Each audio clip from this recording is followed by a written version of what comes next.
Hello, welcome to the mind map and design proposal for the asset pack.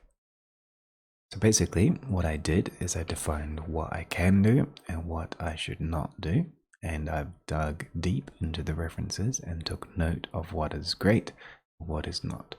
I have also generated some concepts to kind of see if it had any good ideas, but nothing is as good as the real thing. So the first thing I want to explain is taking a look at how everything works, depending on the references that I've had a look at, including the art example. Also had a look at the AI stuff, what I shouldn't do, mostly. Had a look at like different design aspects from other games that were consistent and things that were not. I also had a thought about the materials. So the first thing to keep in mind is rule number 1.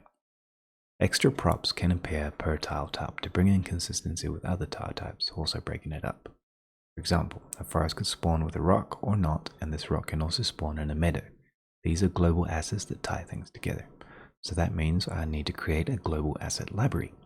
And with that, I can decorate different tiles, and we can create a random global asset selector prefab that we can parent to any tile.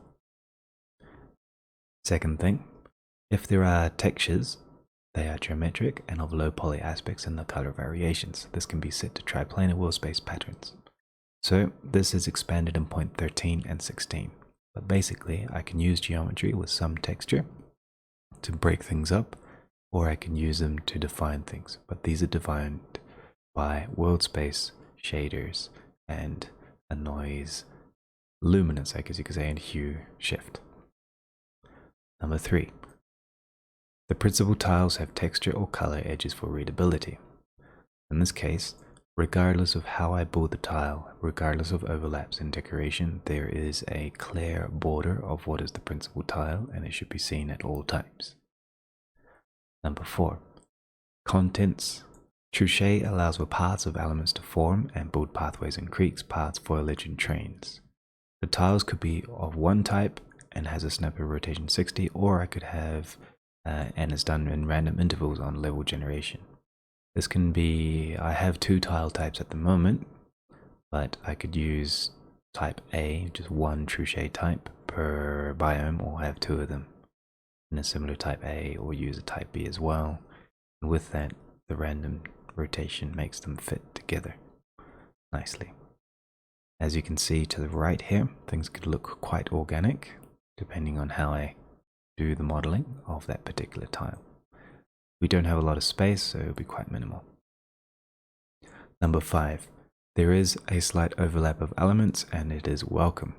So these overlaps are parented to the tile rotation set in point 4, and these are fixed to 60 degrees.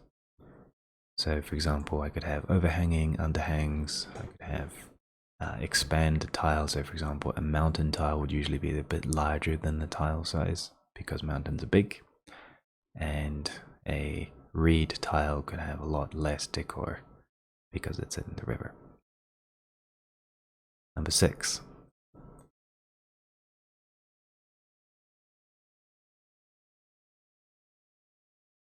Sorry about that. So number 6, we allow some cross-pollination of biome assets that can be spawned in other biomes to tie them better by using sub-clusters. So for example, I have a meadow assets, and some of these meadow assets spawn in a forest asset with a subcluster. This is useful for the Truche pattern, which will be expanded in point 12. After that, concerning height and definition of what a tile is built, there is a pancake system with up to 4 levels, where the 4th one is height, exaggerated height like mountains and cliffs. Number 8. Side profile textures based on a world space Z gradient. So these side profiles of GeoLevels has a height based on stratification material breakup.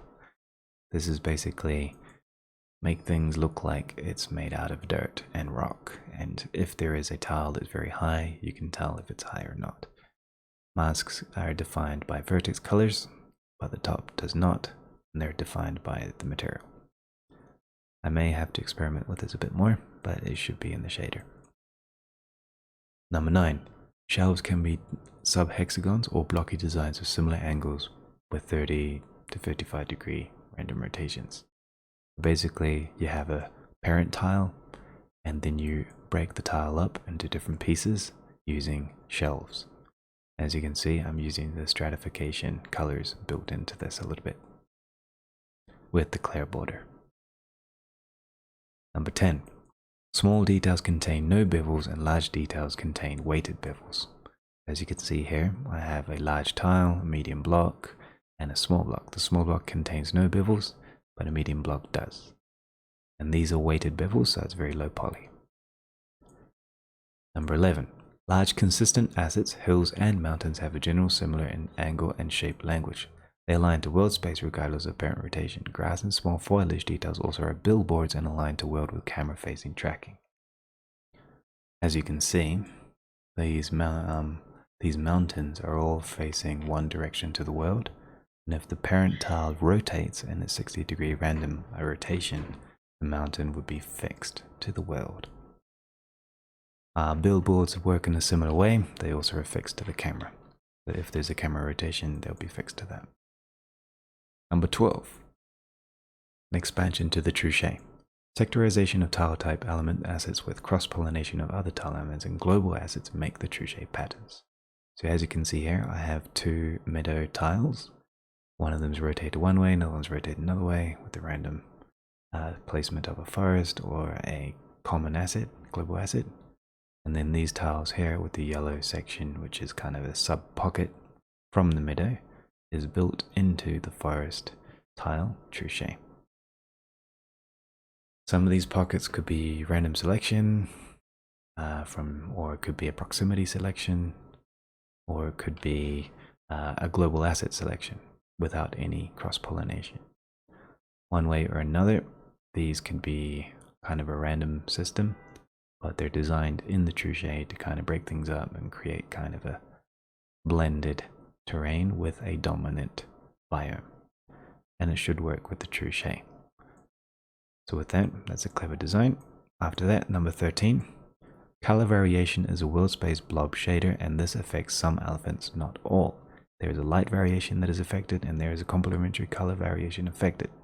The color variation is set by world space global blob and the global blob effect or seasonal vibes across the map. Example, I could have a forest of 5 trees with a fixed summary color, but I have 2 remaining that are green and they're affected by the blob, and one is a light color that is affected by the blob, and these are affected by the world space shader.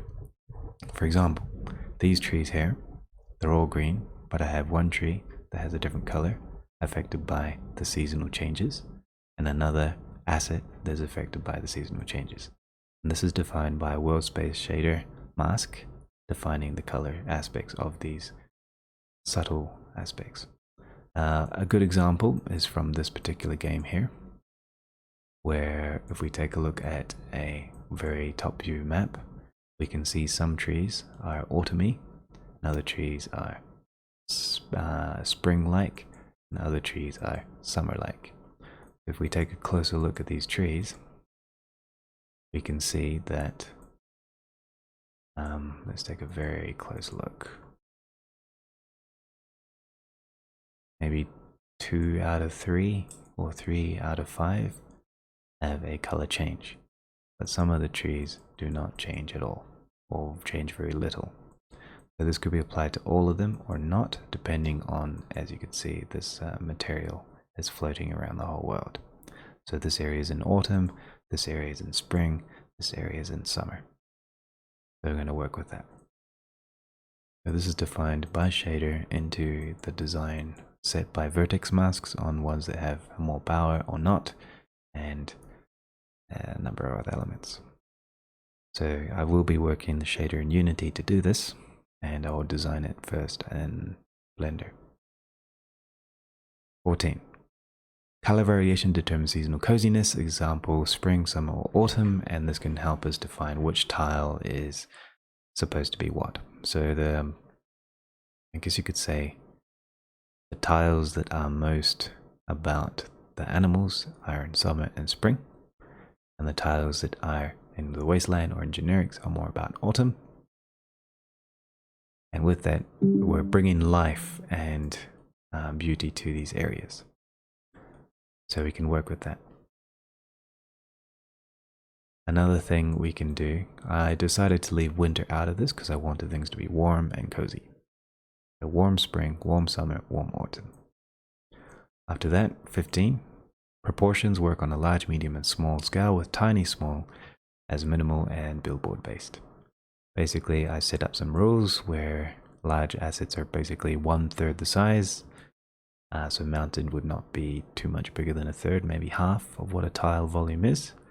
Then a medium detail would be 1/3 of that. And then after that, 1/4 of that would be a small detail which has no bevel.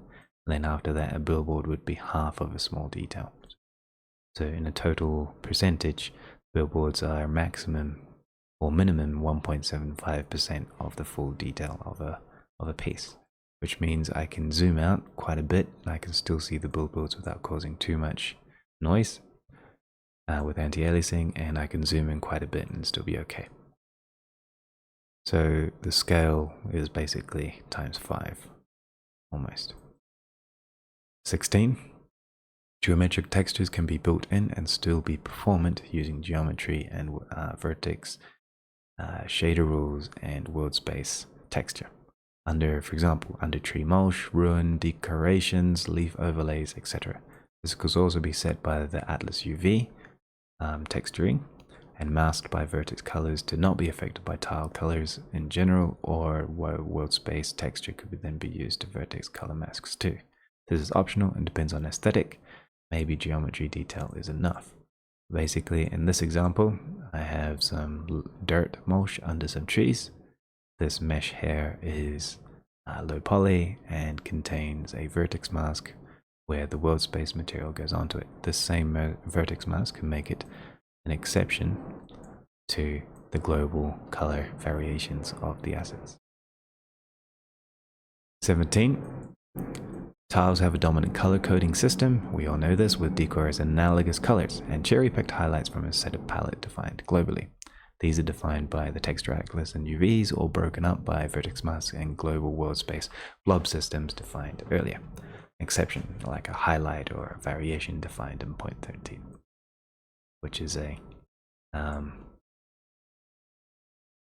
key aspects of a tile, which brings out a highlight on the tile. For example, I got autumn, I got like a meadow, I got like a alpine area with some summery colors, and I got like a meadow area, a boreal forest area, and I got some color palettes for, like, example, stones, flowers, other types of flowers, type of thing. And last but not least, construction of props is blocky and blobby with deformed geometric shapes with slight deformations. I'm using the art example. If shapes are long, triangulate well and elegantly, for example, to trees and mountains. The building rules requires weighted normals on bevels needed, billboards for tiny details that are one-sided, no textured alphas, and it's built out of polygon shapes. You need to stick to vertical and horizontal pancake layering of blocks to build tiles. Slight deformation up and down allowed everywhere, so that means there's a lot of flat surfaces.